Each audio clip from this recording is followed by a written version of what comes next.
Marc chapitre 13, verset 32. Donc on a parlé de combien de types de veille? Deux types de veille, deux types de nuits coupées en plusieurs veilles. Donc la première nuit, c'est la nuit hébraïque, séparée en combien de veilles? 3 veilles, de 18h à 22h, 22h à 2h du matin, 2h du matin, 6h du matin. Et la deuxième nuit, nuit grecque ou romaine, partagée en 4 veilles, 18h à 21h, 21h à minuit, minuit 3h, 3h, 6h. Alors bien sûr, comme nous aimons la parole, nous voulons tout confirmer, nous voulons tout, analyser avec la parole, et surtout avoir des preuves bibliques pour confirmer ce que nous disons. Ben, ce soir, on va vous donner d'autres preuves, et on va parler, comme je vous l'ai dit, de minuit. Et le thème principal, c'est bien sûr le cri de minuit. Et on va dans justement Marc chapitre 13, à partir du verset 32, voir les 4 veilles, voilà, chez les Grecs. Donc comment la nuit était divisée en 4 veilles chez les Grecs ou chez les Romains. Or, pour ce qui est du jour et de l'heure, personne ne le sait, ni les anges ni dans le ciel, ni le Fils, mais mon Père seul. Faites attention, veillez et priez, car vous ne savez quand ce temps viendra. Il en sera comme d'un homme partant pour un voyage, laisse sa maison, donne autorité à ses esclaves, à chacun à sa tâche, et ordonne aux portiers de veiller. Veillez donc, car vous ne savez pas quand le maître de la maison viendra, ou le soir. Donc ça, alléluia. Donc là, c'est la première veille. Vous voyez, non? Donc le soir, c'est-à-dire de 18h à 21h chez les Grecs. D'accord? Ça, c'est le temps du soir. Chez les Grecs, hein? Grecs ou Romains. Voilà. Hier, on a parlé des 2 nuits, chez les Hébreux, chez les Grecs. Donc ce soir, on va parler encore un peu plus de la nuit grecque ou romaine, comment elle était partagée en 4 veilles. Donc là, le Seigneur dit, faites attention, veillez et priez. Et il dit, veillez donc, car vous ne savez pas quand le maître de la maison viendra, ou le soir, ou à minuit, ou à l'heure où le coq chante, ou le matin. Alléluia. Seigneur Jésus-Christ. Il nous aime vraiment, le maître. Hein? Donc, il nous donne encore d'autres détails. Et là, Jésus-Christ ici confirme que la nuit, chez les Grecs, était vraiment partagée, coupée en 4 veilles, en 4 temps. Donc, premièrement, on a vu, c'est le soir, la première veille, donc de 18h à 21h. Et deuxièmement, c'est quand? Il a dit quoi? Minuit, c'est ça, hein? Deuxième veille, minuit, c'est-à-dire à 4. C'est 21h. 21h. Il a dit minuit là, c'est ça, non? Ok.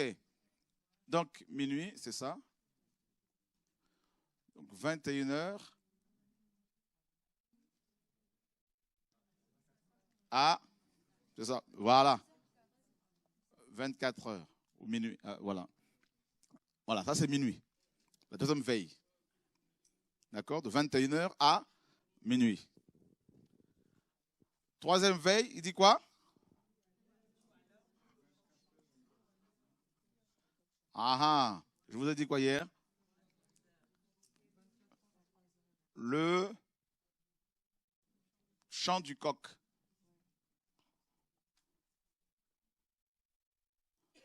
C'est-à-dire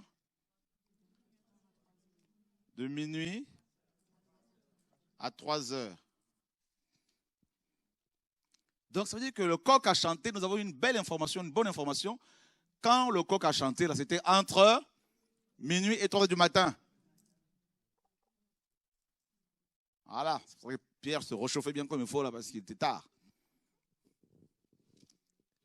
D'accord? Et ensuite, il dit c'est le matin, la 4e veille. Oh Seigneur, tu es magnifique. Le matin.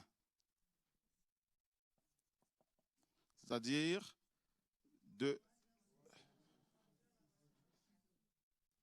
3 heures. Quand de coq, voilà. 3 heures à 6 heures. Voyez? Donc là, il dit, veillez donc, car vous ne savez pas quand le maître de la maison viendra.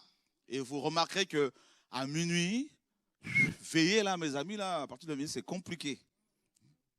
D'accord? Il faut lutter avec les paupières, il faut lutter avec le sommeil, il faut... Wow.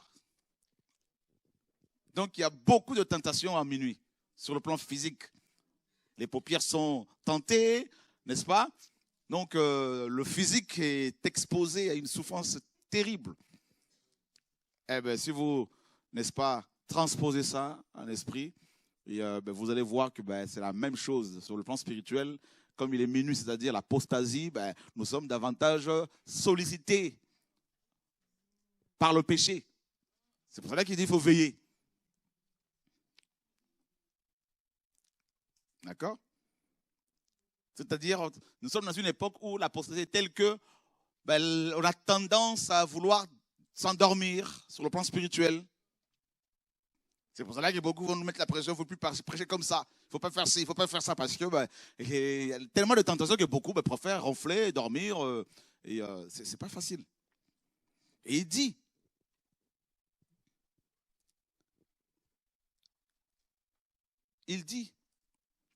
veillez donc car vous ne savez pas quand le maître de la maison viendra, ou le soir, donc il dit littéralement, ou de 18h à 21h, ou de 21h à minuit, ou de minuit à 3h, donc le temps du chant, au temps du chant du coq, ou de 3h à 6h du matin. Donc, ce que nous comprenons par là, c'est que le Seigneur peut revenir, c'est entre 18h et 6h du matin. Waouh! Donc, ça veut dire que nous sommes ici, nous.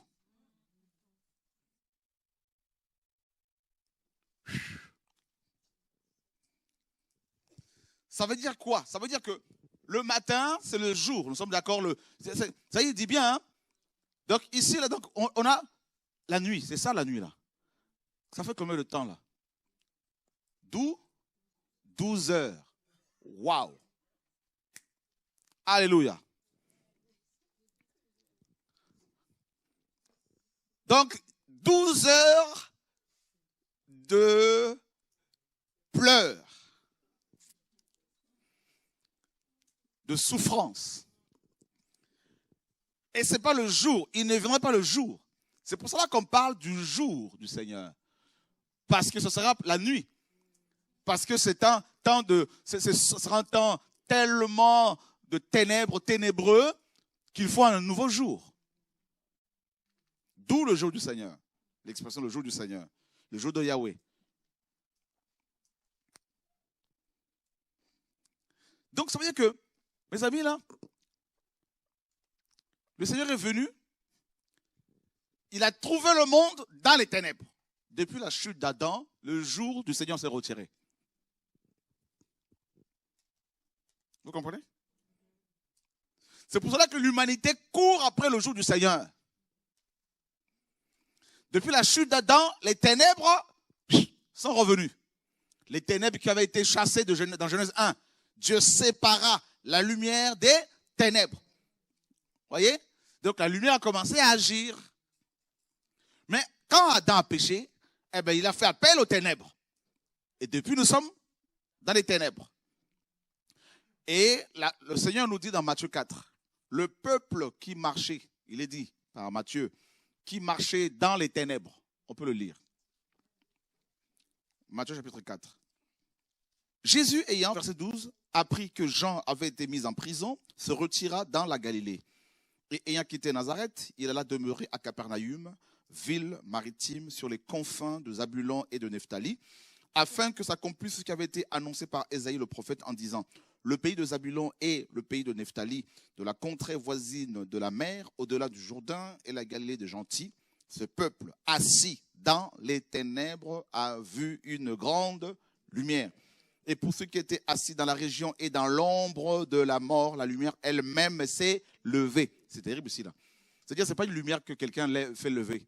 C'est elle-même qui se lève. Donc, c'est une lumière qui est personnifiée. Voyez? Donc, regardez, dans les Écritures, nous avons 3 mentions de la descente de la lumière. La première fois, c'était quand Dieu va créer le monde, va tout créer, dans Genèse 1. Et Dieu dit que la lumière apparaisse. Les ténèbres étaient chassées. Et on nous dit qu'il y a eu un soir et eu un matin. Ce fut le premier jour. Tout de suite, on nous dit que c'est le jour 1, c'était le jour. Ce n'était pas la nuit. On n'a pas dit la première nuit. C'est le premier jour. Ça commence par le jour. Voilà, le jour du Seigneur, c'est là. Et ensuite, Adam tombe dans le péché, les ténèbres viennent. Et les ténèbres sont venues, ont commencé à régner, à dominer. Et la deuxième fois où la lumière est venue, c'est quand, justement, Yeshua lui-même, Dieu, est venu. Et c'est la parole qui le dit ici. Car le peuple de ce monde, notamment les Hébreux, était assis dans les ténèbres. Donc, vous voyez, quand il y a les ténèbres, les gens sont assis parce qu'on ne travaille pas. A vu une grande lumière. Et on associe les ténèbres à la mort. Voyez? Ça, c'est la deuxième fois où il est question de la descente de la lumière. Et la troisième fois, c'est ce que nous attendons. D'accord? Et regardez. Pourquoi la troisième fois? Osée.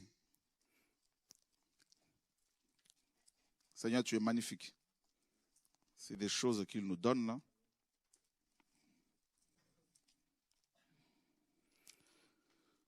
Chapitre 6. À partir du verset 1er.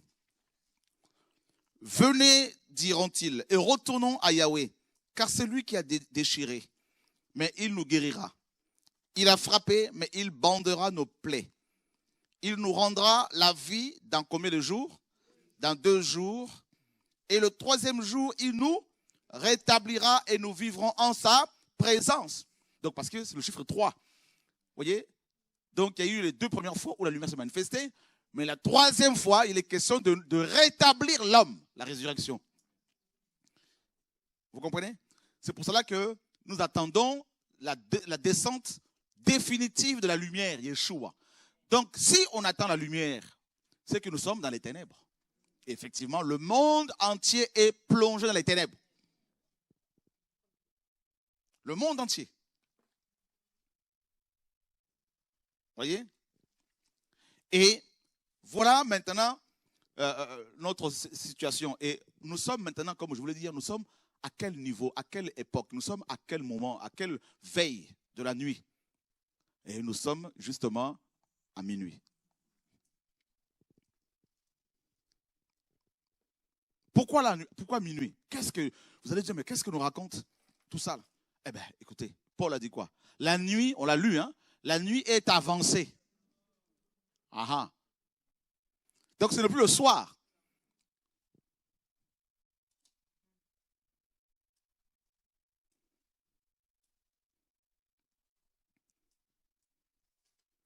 Je veux encore aller plus loin. Vous savez à quel moment le temps du soir a commencé? Dans Genèse 1. Il y eut un soir et il y eut un matin.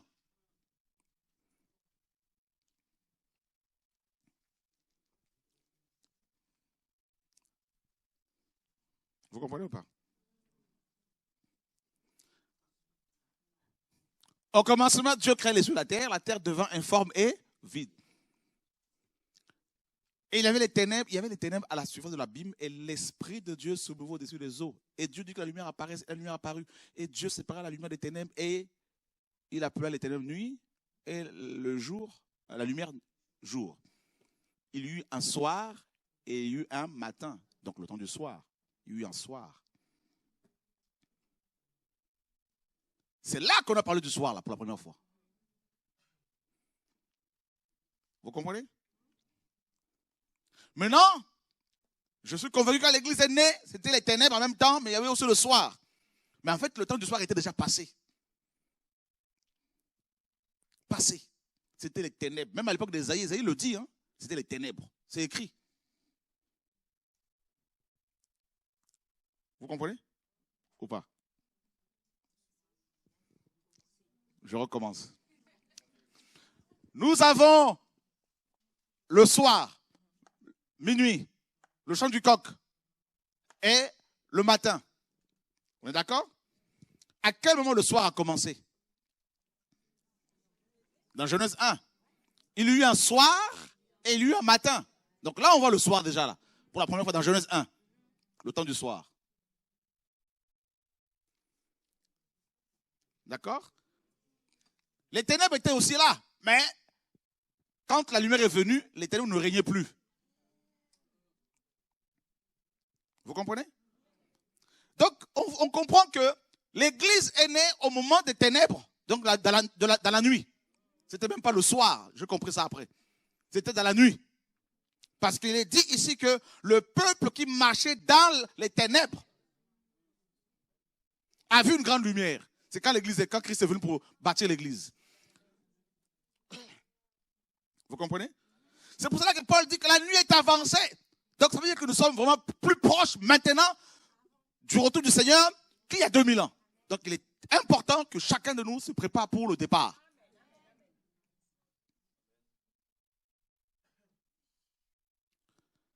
Parce qu'à l'époque d'Ésaïe, regardez Ésaïe, chapitre 9, verset 1er. Regardez.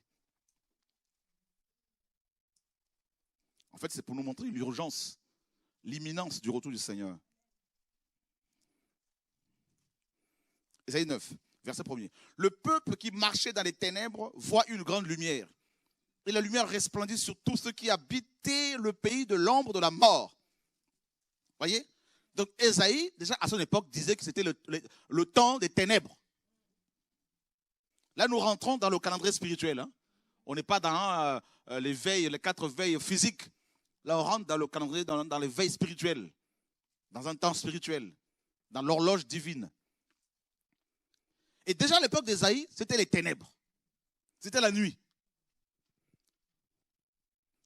Il y a eu le soir, avant la chute de l'homme. Il y a eu un soir et il y a eu un matin. Avant la création de l'homme, il y avait le soir.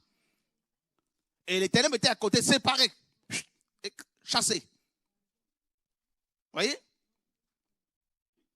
Mais quand l'homme tombe, les ténèbres commencent à régner. La nuit. Vous comprenez? C'est pour cela qu'il fallait maintenant de nouveau la lumière, comme dans Genèse 1. En fait, quand Yeshua est venu, c'est la répétition de Genèse 1. C'est pour cela qu'on nous dit que le peuple était assis dans les ténèbres. De temps à autre, Dieu a amené quelques lampes ici qui brillaient vite fait.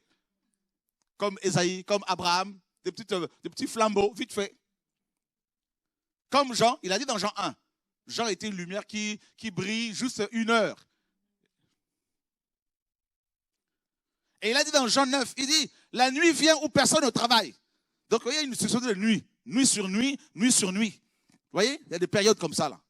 Nuit, lumière un peu, de nouveau nuit, lumière un peu, de nouveau les ténèbres. Vous voyez, à chaque fois. Quelqu'un est possédé, on chasse les démons, la personne ne repart dans le péché, les démons reviennent plus nombreux qu'avant. Donc, au fur et à mesure que nous nous approchons du Seigneur, eh bien, les ténèbres deviennent épaisses.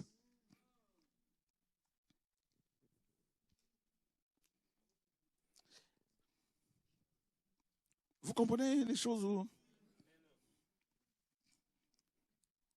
Si c'est compliqué, vous notez, vous levez la main. Amen. Regardez, Dieu a frappé l'Égypte. Les ténèbres étaient une de 10 plaies que Dieu a envoyées là-bas. Et la Bible nous dit que les ténèbres étaient palpables, vrai ou faux? Que les gens ne se voyaient même pas à quelques centimètres. Il ne faut pas se voir. Eh bien, les ténèbres en question aujourd'hui, c'est spirituel. Il y a tellement le péché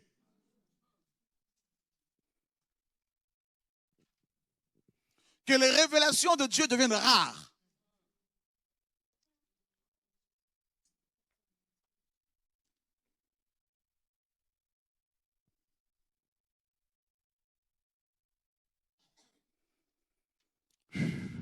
Donc, à l'époque de Paul, la nuit était avancée.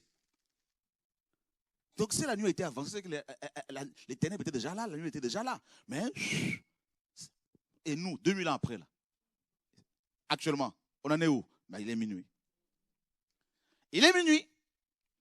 Et qu'est-ce qui se passe à minuit? On est à minuit, donc, voilà, on peut effacer ça là.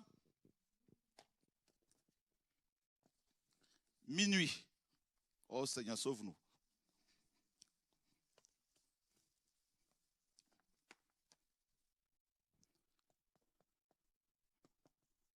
Il est minuit. Qu'est-ce qui se passe? Eh bien, la nuit est avancée. L'époux tarde à revenir. On ne parle donc, il a tellement tardé qu'on ne parle même plus de son retour. Que beaucoup n'en parlent même plus. Ils ne croient même plus.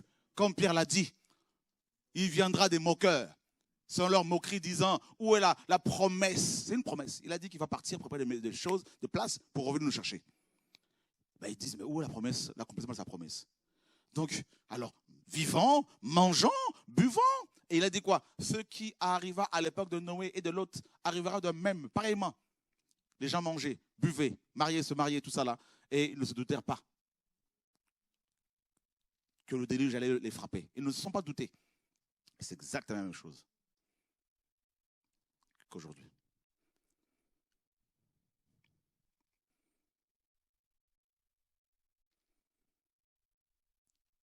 Et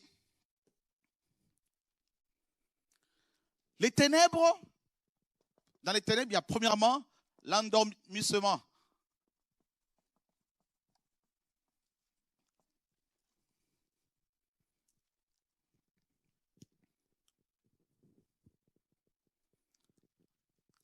Pardon, l'assoupissement.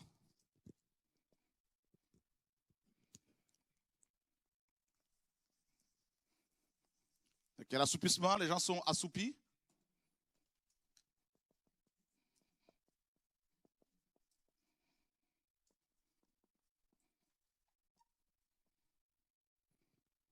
Deuxièmement, ils sont endormis.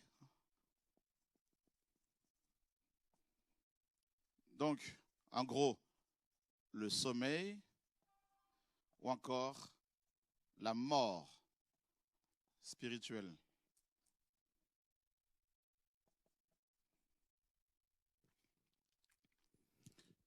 Donc, Matthieu 25. Les vierges sont d'abord assoupies. Et ensuite, endormies. Et ben la mort, tout simplement. La mort spirituelle. Les gens sont morts. Et c'est ce qui se passe aujourd'hui. Les églises, la plupart, elles sont mortes. Mortes. Ensuite, les orgies.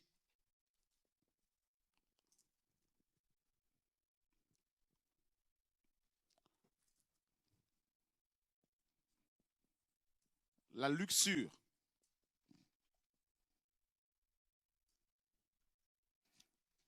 L'ivrognerie.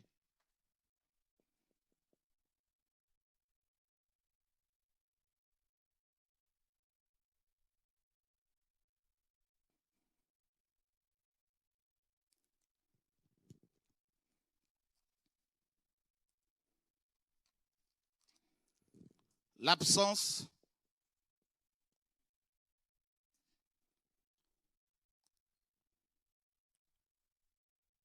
de la présence de Dieu. ou de l'huile.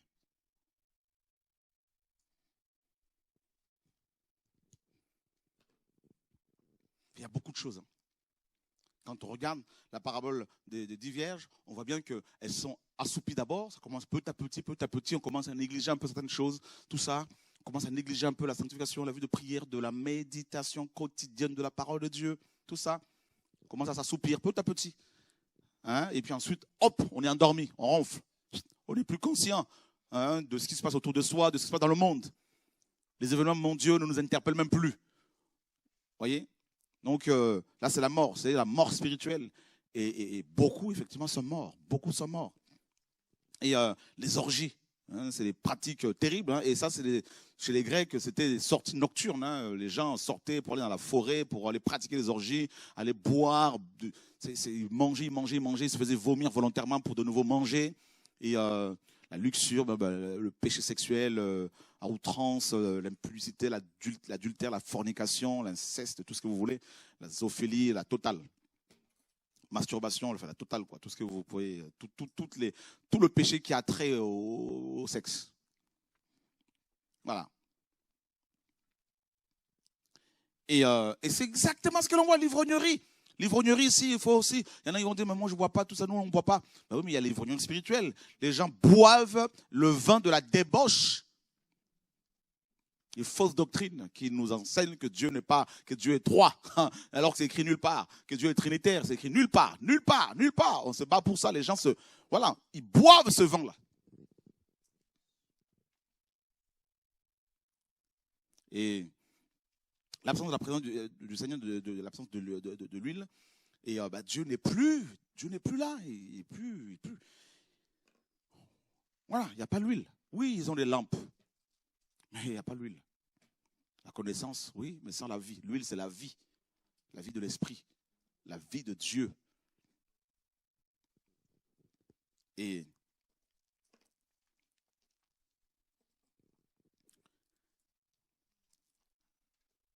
Jean chapitre 9.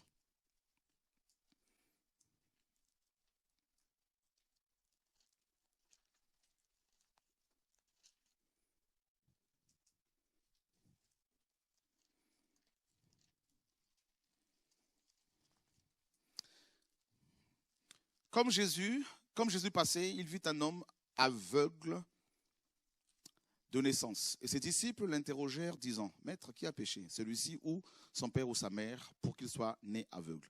Jésus répondit, « Ni celui-ci, ni son père, ni sa mère n'ont péché, mais c'est afin que les œuvres de Dieu soient manifestées en lui. Il faut que je fasse, tandis qu'il est jour, les œuvres de celui qui m'a envoyé. La nuit vient où personne ne peut travailler. » Donc regardez, on nous dit dans Matthieu 4, que le peuple qui est assis dans la région de l'homme de la mort, dans les ténèbres, a vu une grande lumière. On est d'accord, hein? Donc vous voyez qu'il y a plusieurs types de nuits, des ténèbres. Donc on voit bien que quand Christ est venu, avant qu'il ne vienne, la nuit était déjà là, les ténèbres. Et là, le Seigneur vient, il dit ici qu'il y a une autre nuit qui arrive. On est d'accord, hein, c'est écrit, hein? Parce qu'il fallait qu'il travaille. Pourquoi? Parce que pendant qu'il était là, il le dit dans Jean 8, il était la lumière du monde. Donc la nuit était un peu écartée. Il y avait un combat entre la lumière et les ténèbres. Mais pendant que Yeshua était sur terre, en Israël, il y avait la lumière. Donc les ténèbres ne pouvaient pas régner. C'est pour ça que les démons étaient chassés, les gens étaient guéris, tout ça, parce que les guérisons, les délivrances, les conversions, tout ça là, c'était les manifestations des œuvres de la lumière. Et il dit, mais moi je m'en vais, et de nouveau, la nuit viendra. Ah, la nature a horreur du vide. Vous voyez? Et il dit, la nuit vient. La nuit vient. En fait, ici, il fait allusion aux ténèbres. Il faut comprendre ce langage aussi prophétiquement. Il ne parle pas de la nuit physique. Il parle du royaume des ténèbres. Il dit quoi? Le prince de ce monde vient. Il a écrit, non? Mais il n'a rien en moi. Donc quand il dit la nuit vient, il parle de Satan.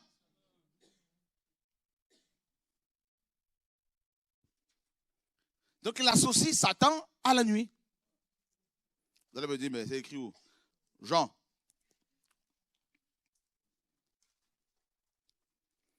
verset 14, chapitre 14, verset 30. Quelqu'un va le lire à haute voix pour pas qu'on dise c'est dans sa Bible. Seulement que ce verset se trouve. Jean 14, 30. J'espère que vous apprenez des choses. Hein.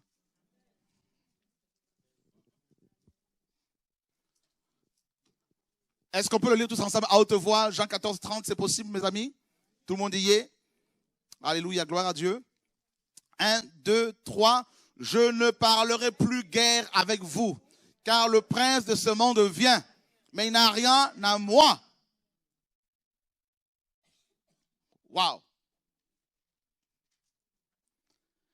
Le prince de ce monde vient et il n'a rien à moi. Et quand on l'a arrêté dans le Gethsémane, il a dit quoi? Il a dit c'est votre heure et l'heure du royaume des ténèbres. Bah oui. C'est pour cela qu'il a dit, vous serez persécutés, vous serez haïs. Pourquoi? Parce que les ténèbres nous environnent.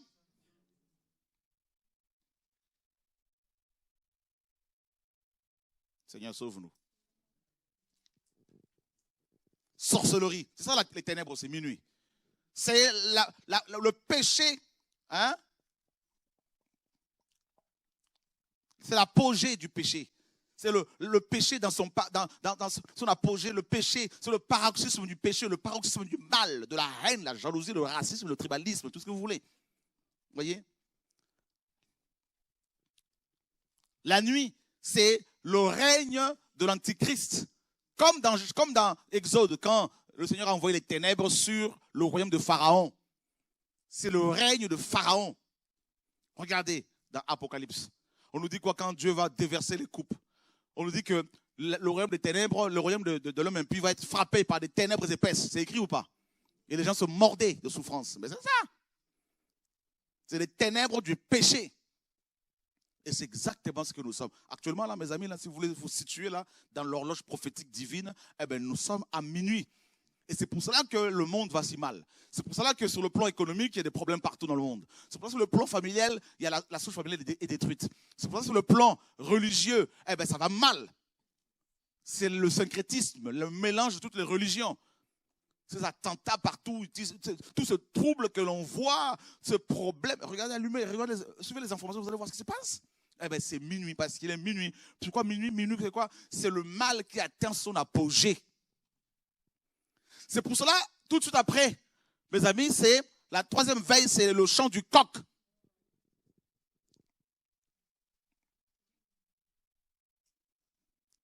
Oui, minuit, là, à partir de minuit, là, mes amis, là, on rentre dans le chant du coq, hein, de minuit à 3 heures du matin. C'est ça, non? La troisième veille. C'est pour cela que les ténèbres sont telles que Dieu dit au coq, allez, criez. Parce que les gens sont tellement endormis que seul le cri peut les réveiller. Or, pour crier, il faut avoir de l'air. Or, l'air, là, c'est roac, c'est l'esprit, le vent. Donc, tu ne peux pas crier si tu n'as pas le vent en toi. Il te faut l'esprit de Dieu qui va te permettre de crier, de parler afin que le peuple entende le son. Donc, nous ne sommes pas à une époque où les gens doivent, mes amis, parler n'importe comment, là, tout ça, là, aller discuter sur le... Non, c'est le temps du cri. C'est la veille du cri. C'est ça, c'est ça qu'il faut comprendre. Vous voyez? De 18h à 21h, première veille, le soir. 21h à minuit, hein, début de la nuit, tout ça là. De minuit, on y est. À 3h, c'est là que le Seigneur va revenir. Entre minuit et 3h. C'est pour cela qu'avant qu'il vienne, à partir de minuit, là, les coqs commencent à chanter. Ça chante. Des cris se font entendre.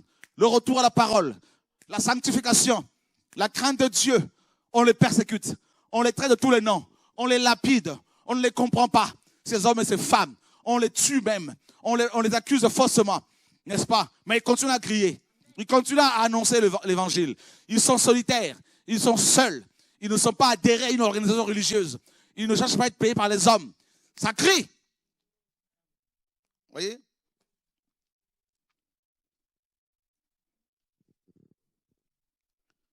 Ne cherchez même pas à les contrôler, ces hommes et ces femmes, parce que vous allez être blessés par eux, parce qu'ils sont solitaires.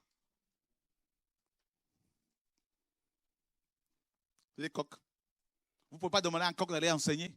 n'allez pas demander à un coq d'aller miauler. Lui, il chante. Cocorico, ça s'arrête là. Ne demandez pas à ce qu'il soit votre maître. Lui, son rôle, c'est de chanter. Pourquoi? Parce que les gens doivent entendre le son afin de se réveiller et de préparer leur lampe. C'est ça qu'il faut comprendre. Maintenant, mes amis, quand le coq chante, il y a 2 réveils à minuit. Entre minuit et 3 heures, quand le coq chante, il y a 2 réveils qui se produisent. Le premier réveil, c'est le réveil de 5 femmes sages qui, en se réveillant, ne cherchent pas des bishops. En se réveillant, la première chose qu'elles vont faire, c'est de préparer leur lampe. En se réveillant, ces femmes de Dieu, cette église véritable, prend les lampes, la parole de Dieu commence à se restaurer. On parle de la restauration du message biblique. Vous comprenez? La deuxième chose que ces femmes, la véritable église fait, c'est qu'une fois qu'elle a fait un retour à la parole, les lampes sont restaurées, le message évangélique est restauré, la croix, la sanctification, la crainte de Dieu. La deuxième chose, c'est l'huile. Elles prennent de l'huile parce qu'elles vont à la rencontre de l'époux. Il faut de l'huile pour que les lampes qu'elles ont ne s'éteignent pas. Alléluia. Le deuxième réveil, c'est le réveil de 5 folles qui se réveillent aussi, mais qui n'ont pas l'huile. C'est livré. Il y a le blé, les 5 sages, et livré, les 5 folles. Et les 2 sont ensemble. Les faux frères et les vrais chrétiens.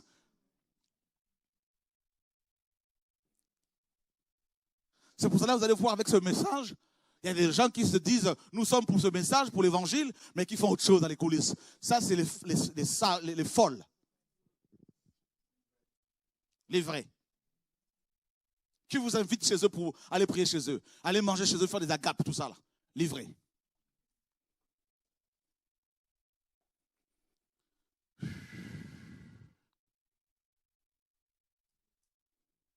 Les Sambala, les Tobija qui disent, nous aussi nous voulons bâtir.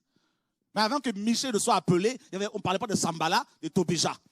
Donc Dieu suscite Michel, Néhémie, pardon, Sambala vient aussi. Vous voyez? C'est des gens qui sont derrière les ministères de Néhémie, de Michel, de Moïse.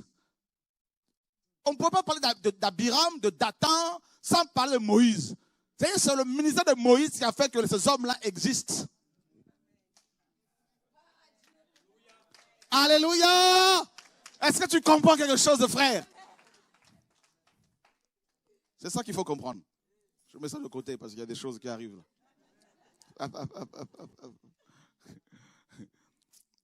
Si on a pu écrire Abiram dans la Bible, tout ça, c'est parce que Moïse était appelé. Mais vous verrez que ces gens-là, quand vous remontez sur l'arbre généalogique d'Abiram, Datam, tout ça, vous n'allez pas voir l'appel de Dieu. Mais quand vous remontez dans l'arbre, sur l'arbre généalogique de Moïse, vous allez voir que Dieu l'a rencontré. Il n'a pas cherché Dieu. Il était en train de travailler calmement. Dieu est venu se révéler à lui. Alléluia! Est-ce que tu as compris quelque chose?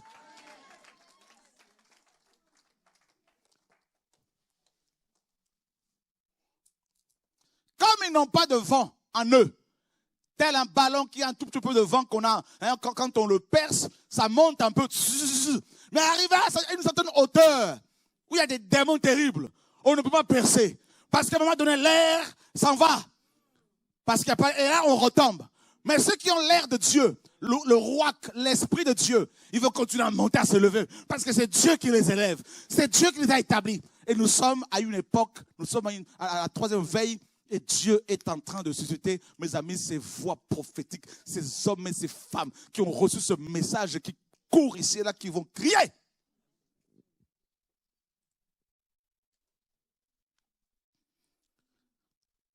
Et je vous dis, ils ont affaire aux ténèbres. Mais ils ne peuvent pas être tués.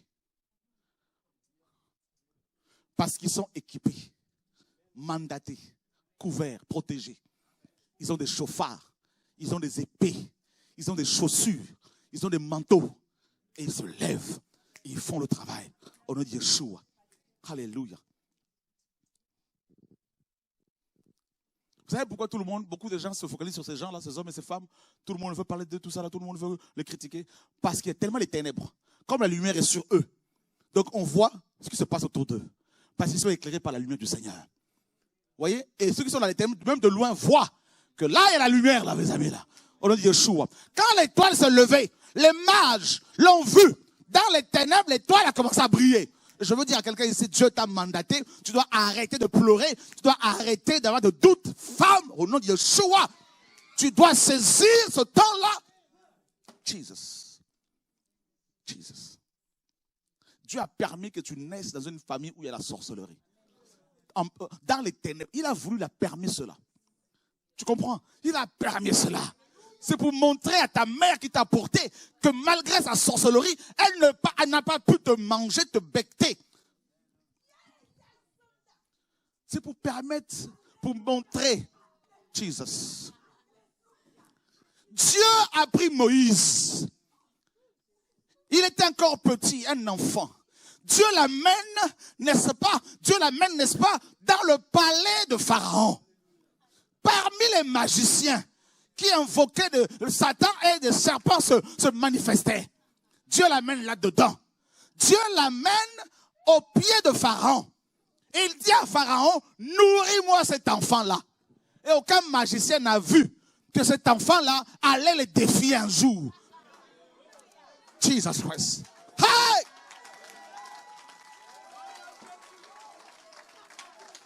Jesus. Alléluia. Je veux dire à quelqu'un ici qui pleure, celui qui te nourrit, il ne sait pas que demain, alléluia, celui qui est sorcier là, il ne sait pas que demain tu vas le dépouiller. Seul Jésus voit tout. Satan est aveuglé parfois par le Seigneur. Oh, Jesus Christ. Je veux dire à quelqu'un, dans ce même palais, on votait des lois pour tuer tous les enfants des Hébreux. Et Dieu prend un Hébreu, il l'amène là-dedans.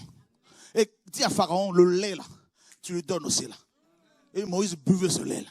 Il dit à Pharaon, donne-lui toutes les vitamines, parce que je le forme. Mais je veux t'utiliser toi pour le former. Magicien, ah oui, Jeannès, oui, Jambres, oui. Paul a dit, il a donné leur nom. Nourrissez-moi cet enfant-là. Oh, Jesus. Dieu a pris quoi? A pris qui? La fille de Pharaon. Oh, alléluia. Il donne à Moïse la position de prince. Provisoirement. Pour être nourri, préparé, équipé pour son œuvre. Je veux dire à quelqu'un, nous sommes au temps du soir. C'est passé le temps du soir. Nous sommes au temps de minuit maintenant là. Frère, prépare-toi. Voyez, on a traversé le temps du soir. On a traversé le début de la nuit. On arrive à minuit, frères et sœurs. Et t'es pas mort, t'es pas morte. C'est parce que Dieu a une mission là. Alléluia. Nous sommes à une époque tellement excitante. Tellement excitante. Les gros démons sont lâchés. Mais en même temps, Dieu n'a pas dit son dernier mot. Dieu a déposé sur toi une grâce particulière de sanctification, de détermination. Jesus Christ, alléluia. Tu ne peux pas faire marche arrière. Maladie ou pas, elle a été vaincue. Maladie ou pas, elle a été écrasée. Le serpent écrasé, écrabouillé à la croix. Il y a quelque chose ici là. Je vous dis le feu, la gloire est là ce soir-là. Hey! Jesus. Des messagers qui sont ici, qu'on a étouffés. Des messagères que Satan veut étouffer. Je veux dire à quelqu'un ici, Dieu t'a établi, Dieu t'a appelé. Tes épreuves, tes difficultés, tes combats, tes pleurs, tes problèmes, ta maladie. Dieu a permis cela. Dieu permet cela. C'est pour ta formation. Mais il y a une mission qui est devant toi. Jesus Christ. Oh, Jesus Christ. Oh, Jesus Christ. Oh, Jesus Christ. Tu ne vois pas que tu as le chauffard avec toi? Tu ne vois pas que tu as le chauffard devant les ossements desséchés? Ne cherche pas un médecin, on ne va pas courir après Shora. Tu as la parole en toi. Commence à invoquer le nom de Yeshua. Commence à parler à ton Dieu. Commence à parler aux ossements. Parle à ton problème. Jesus Christ. Jesus. Ton père qui est endormi, ta mère qui est endormie, tu peux par la prière au nom de Yeshua, tu peux implorer la grâce de Dieu. Dieu peut intervenir, car il est écrit, crois au Seigneur Yeshua, tu seras sauvé toi et ta famille. Oh, alléluia. Le temps de minuit est là. Tu peux arracher ton mari de là où il est par la prière. Tu peux arracher ton oncle, ta tante, ton fils, ta fille. Tu peux arracher ta mère de la sorcellerie familiale. Au nom de Yeshua. L'enfant que tu as porté, tu peux proclamer la parole. Tu peux proclamer la parole sur sa vie. Au nom de Jésus, alléluia. Oh, alléluia. Oh, Jesus Christ. Alléluia. Oh, alléluia. Quand il y a eu les prophètes de Baal, Dieu a appelé un homme avec une onction particulière. Élie. Une onction pour défier les faux prophètes. Dans ce temps d'apostasie, Dieu a donné une lumière beaucoup plus puissante encore. Il a déposé sur toi une grâce particulière afin de pouvoir affronter le mal. Tu ne vas pas tomber comme tout le monde. Tu ne finiras pas comme tout le monde. Au nom de Yeshua. Désormais, tu es debout pour le Seigneur. Tu vas retrouver ta vie de prière d'antan. Tu vas retrouver ta vie de prière d'avant. La consécration. Oh, alléluia. La sanctification. Tu vas haïr le mal, détester l'idolâtrie. Au nom de Yeshua. Jesus Christ. Et il y a quelqu'un ici qui va marquer sa génération, qui va marquer son temps, qui va marquer sa période. Au nom de Yeshua, telle une plante que Dieu a plantée auprès d'un courant d'eau. Jesus, alléluia. Oh, Dieu veut parler à quelqu'un ce soir. Dieu veut visiter quelqu'un ce soir. Dieu veut booster quelqu'un ici. Ta vie de consécration, de prière va être boostée ce soir. Alléluia. Tu as voulu que Dieu te parle ce soir. Voici la main de Dieu sur ta vie. Alléluia. Voici la main de Dieu sur ta vie. Jesus Christ. Jesus Christ. Alléluia. Oh, alléluia. Oh, alléluia. Oh, alléluia. Oh, alléluia. Oh, alléluia. Oh, alléluia. Oh, alléluia. C'est pour ça que le Seigneur te donne cette détermination. C'est pour ça que tu ne peux pas faire marche arrière. Tu ne peux plus. Tu ne peux plus. Tu as laissé l'Égypte derrière toi. Cette richesse du monde. Tu as laissé ça derrière. Parce que nous sommes au temps de minuit. Parce qu'il y a des âmes à sauver. Il y a des âmes à réveiller. Tu dois les réveiller. Ton père, ta mère. Tu dois les réveiller par ton comportement. Tu dois les réveiller par la prière. Jesus Christ. Parce que c'est le grand départ. Tu es ce coq que Dieu a appelé. Tu as une mission. Parce qu'il y a des pierres qui doivent se repentir. Il y a des gens qui ont renié le Seigneur qui doivent revenir au maître. Et c'est toi que Dieu appelle. C'est toi que Dieu a choisi. Il te brise encore pour que tu sois davantage humble, simple. Il te taille encore. Tu veux que Dieu te parle, mais il te dit ce soir, je te parle ma fille, je te parle mon enfant. Je confirme ce que je te dis dans le secret. Je te dis, toi, sois Jesus Christ. Oh, alléluia. Oh, alléluia. Jesus. Ce n'est pas le temps de la distraction. Il ne veut pas que tu sois distrait. Parce qu'il a mis des talents en toi. Il a mis des trésors en toi. Tu ne dois pas te minimiser. Tu ne dois pas te négliger, ma fille. Te dit le Seigneur de gloire. Alléluia, Jesus. Oh, Jesus.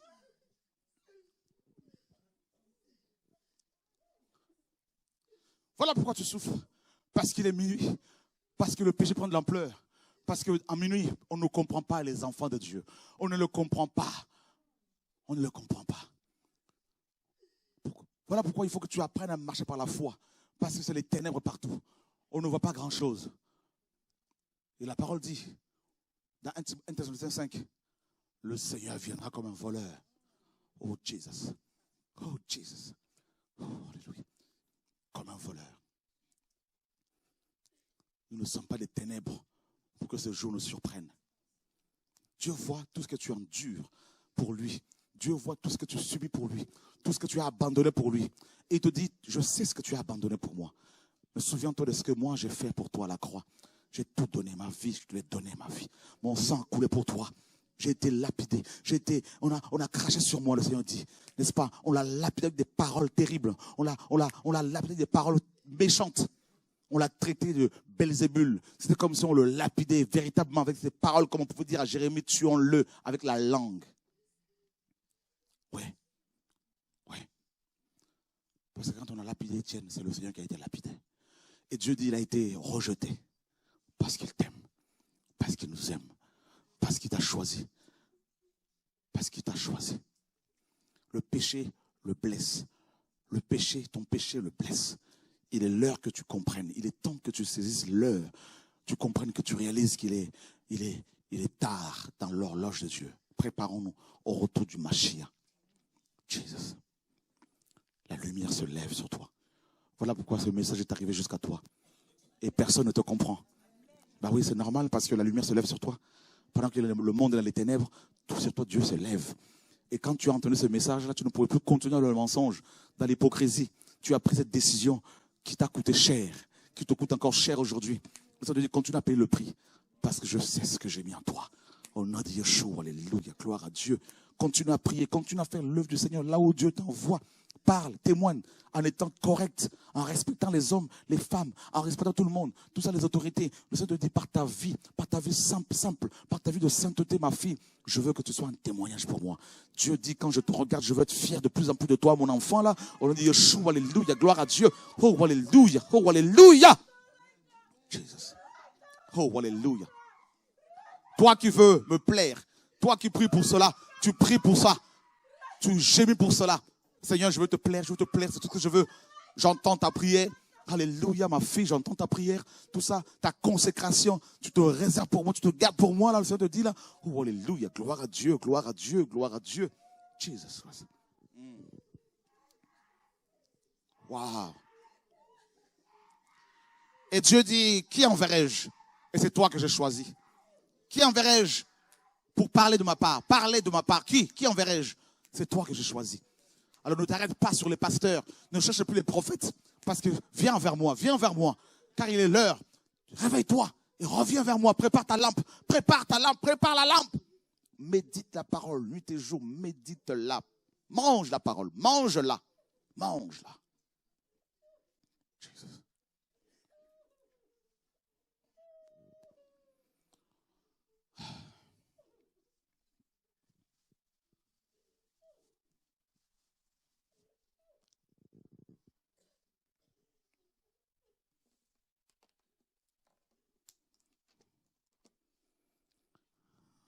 Seigneur, auprès de qui irions-nous, papa?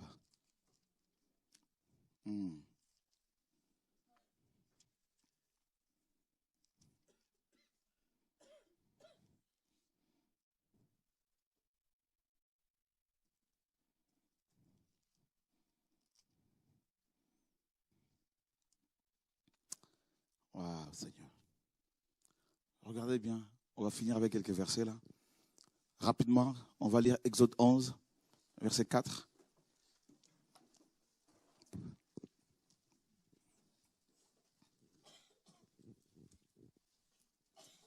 Exode 11, 4. Quelqu'un peut le lire rapidement avec le micro?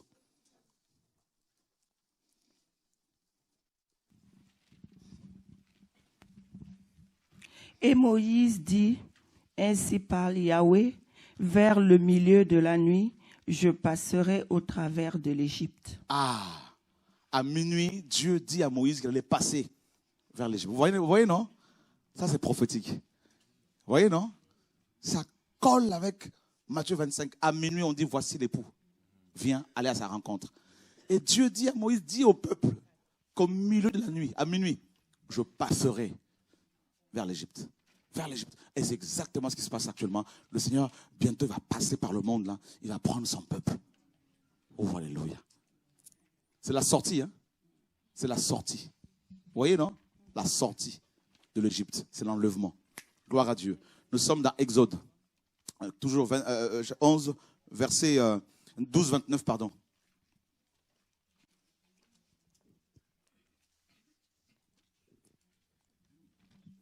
Exode 12, 29. Et il arriva qu'à minuit, Yahweh frappa tous les premiers-nés du pays d'Égypte, depuis le premier-né de Pharaon, qui devait être assis sur son trône. Ah, voyez, à minuit, Dieu frappe l'Égypte. Minuit. Terrible, hein? Juge, chapitre 16, verset 3.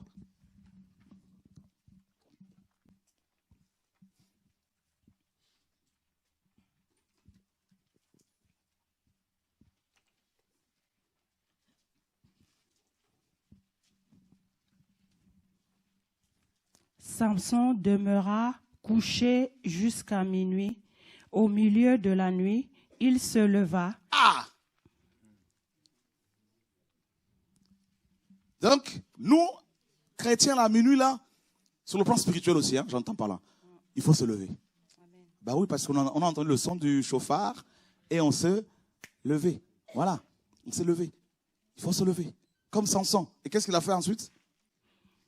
Il saisit les battants des portes de la ville et les 2 poteaux, les retira avec la barre, les mit sur ses épaules et les porta sur le sommet de la montagne. Ah, il s'est levé, il est arrivé à quel endroit? Il est parti à quel endroit? La montagne. Et ça, c'est prophétique. À minuit, on entend le son du chauffard, on se lève parce que nous allons au sommet de la montagne, c'est-à-dire le mont Sion, la Jérusalem céleste, le ciel. Alléluia, gloire à Dieu. Nous sommes dans Ruth. Ruth, chapitre 3, verset 8. Oui, à minuit, il se passe beaucoup de choses. Hein.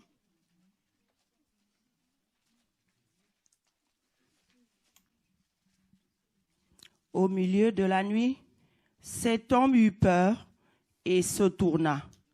Et comme une femme était couchée à ses pieds, je continue. Vous voyez, qu'est-ce qui s'est passé à minuit ici? Naomi est allée se coucher où? Ruth, pardon. Au pied de Boaz. Et Boaz l'a racheté, vrai ou faux? Vrai. Avec le droit de rachat. Qui nous a racheté?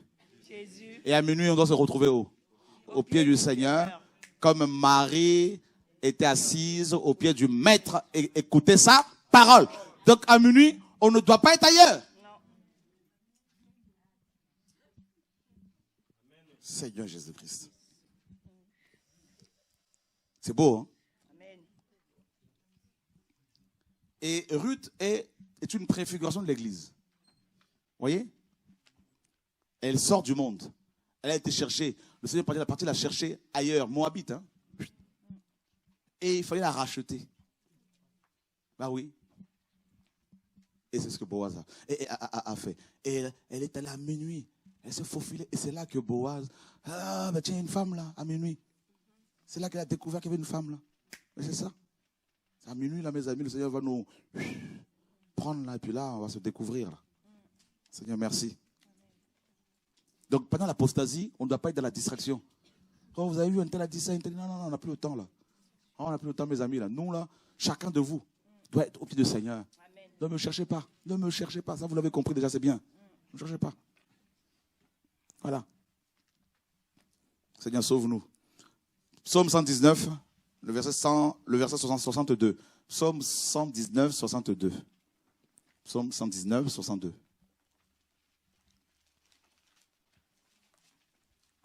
Quelqu'un peut le lire?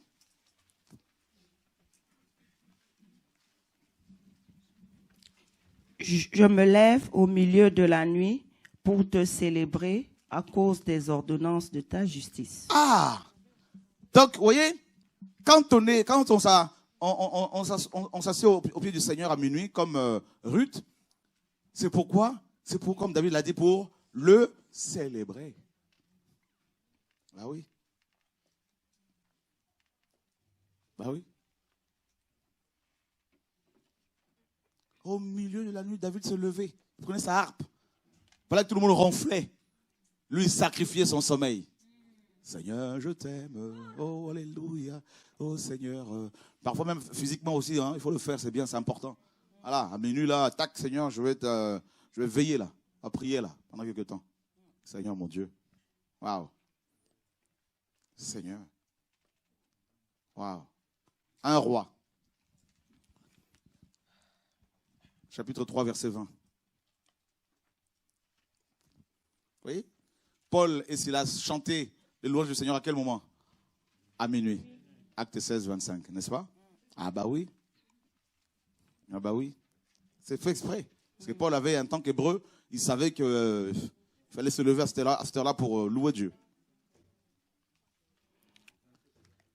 1 Roi 3, 20. Elle s'est levée au milieu de la nuit et a pris mon fils à mes côtés pendant que ta servante dormait. Ah, à minuit, qu'est-ce qui s'est passé? Cette femme est allée voler l'enfant de sa voisine.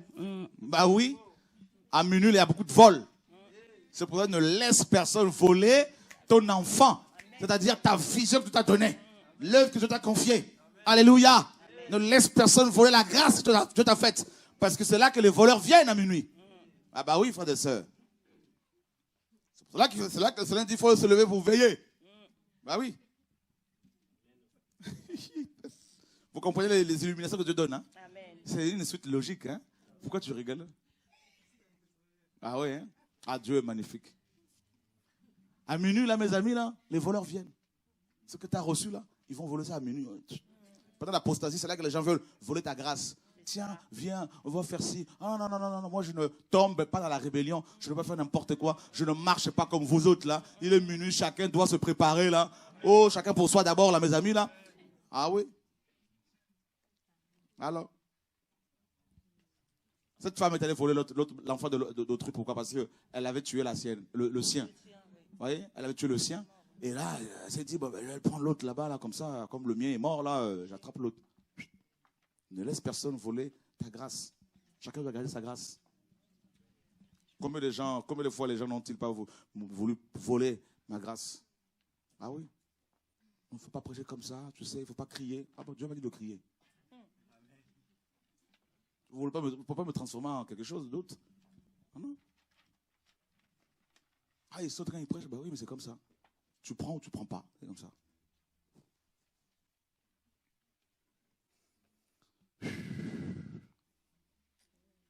Seigneur, sauve-nous. Vous voulez me prendre pour me mettre, me façonner, là, me formater, me faire passer par une école et sortir de là complètement religieux. Et... Il y a beaucoup qui sont volés beaucoup se font voler leur grâce. Beaucoup. Beaucoup. Une femme qui arrive comme ça, on ouvre on accueille à bras ouverts et tac, on tombe dans le péché, c'est fini. Elle a volé quelque chose. Un homme qui débarque, tac, il est minuit. Hein. Il y en a qui ont perdu leurs enfants, leur grâce. Bah oui.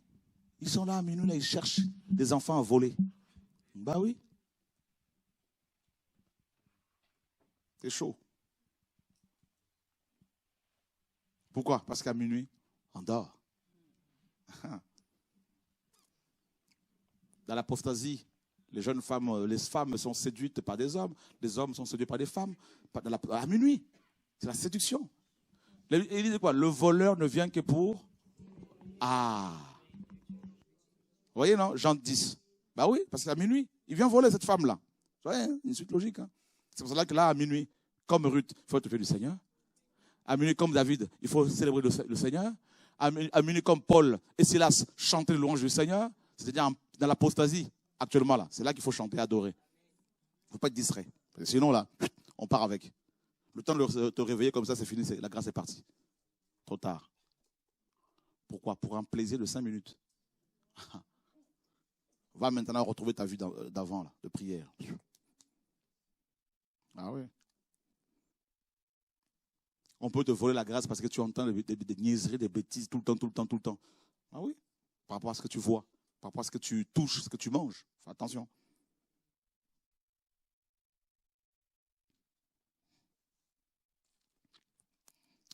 Seigneur, sauve-nous. Vous vous rappelez quelqu'un, le Seigneur nous parle d'une parabole.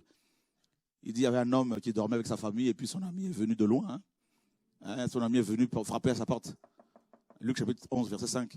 Il dit, donne-moi, il insiste, donne-moi du pain s'il te plaît, parce que j'ai un ami qui vient de loin, il est venu chez moi, il n'a rien à manger.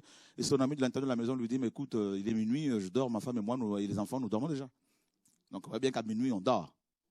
Si on ne fait pas attention, spirituellement, on dort. C'est pour ça qu'il faut se réveiller. Quand on dit réunion de réveil, ce n'est pas un slogan. Quand je vois des gens qui font ça de manière charnelle, qui font des réunions, ils disent réunion de réveil, ils ne comprennent pas. Ils pensent à un slogan, ce n'est pas un slogan. C'est vraiment une réalité spirituelle. C'est qu'il y a un réveil qui doit avoir lieu. C'est d'abord un réveil personnel. C'est une prise de conscience de manière personnelle. C'est ce que Dieu fait, c'est ce que Dieu produit en nous. Chacun de manière personnelle. Il ne faut pas qu'il y ait l'effet de groupe, de masse, vous voyez, de mode, parce qu'il y a un tel prix, moi aussi je veux commencer à faire comme lui. Non, ce n'est pas ça. Chacun de nous, de manière personnelle, doit être au pied du maître. Vous voyez, Marie, elle ne s'est pas dit, ouais, ma sœur Marthe est en train de travailler, de s'occuper, se prendre la tête pour beaucoup de choses.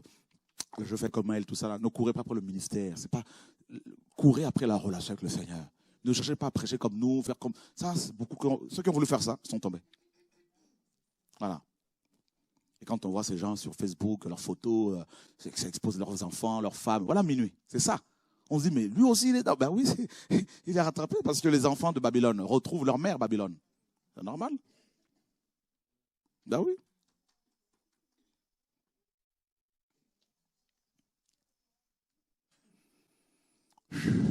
Seigneur mon Dieu. Minuit. Et on va lire un dernier passage.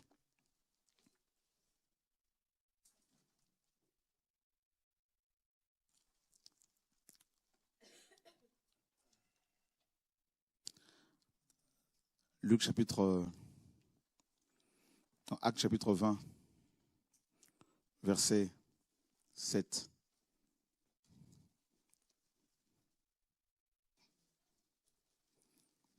À minuit, je vous ai dit, à minuit, nous sommes à minuit.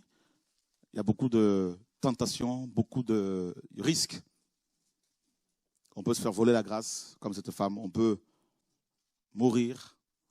On peut aussi aller sur cette montagne, la montagne de Sion, comme Samson. On peut s'asseoir au pied du Seigneur comme Ruth. On peut louer le Seigneur comme David, comme Paul, puis comme Silas. Le maître n'est plus loin. Il fut un temps où je voulais le ministère, tout ça, parce que je disais, je vais gagner le monde pour le Seigneur. Oui, mais nous ne sommes pas des sauveurs. Ce que Dieu veut, c'est que nous soyons des chrétiens, ses disciples. Il veut des disciples.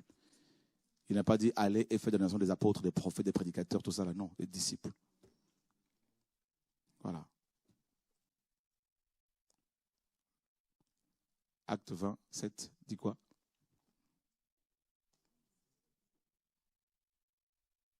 Le premier jour de la semaine, les disciples étant assemblés pour rendre le pain, Paul, qui devait partir le lendemain, leur fit un discours qu'ils étendit jusqu'à minuit. On continue. Or, il y avait beaucoup de lampes dans la chambre haute où ils étaient assemblés. Et un jeune homme nommé Étiphus, qui était assis sur une fenêtre, s'endormit profondément pendant le long discours de Paul. Entraîné par le sommeil, il tomba du 3e étage en bas et quand on voulut le relever, il était mort. Ah, minuit, la mort, minuit, l'endormissement, vous voyez, non? Ah. Qui croit que Paul avait une onction particulière? Qui croit que Paul était un homme de réveil? Mais ça n'a pas empêché que quelqu'un s'endorme là-dedans, là, et qu'il meure par la suite. C'est fort. Ça veut dire que quand il y a le réveil, il y a toujours des morts. Il y a toujours des gens qui dorment. C'est-à-dire des gens qui ont d'autres ambitions. Au lieu de voir le Seigneur, eux, ils veulent voir le mariage. Avant tout. Ils sont prêts à tout pour ça. Ça court. Ils ne courent pas après le Seigneur, mais ils courent après autre chose. Au lieu de voir le Seigneur, mais eux, ils veulent des dons. Au lieu du donateur.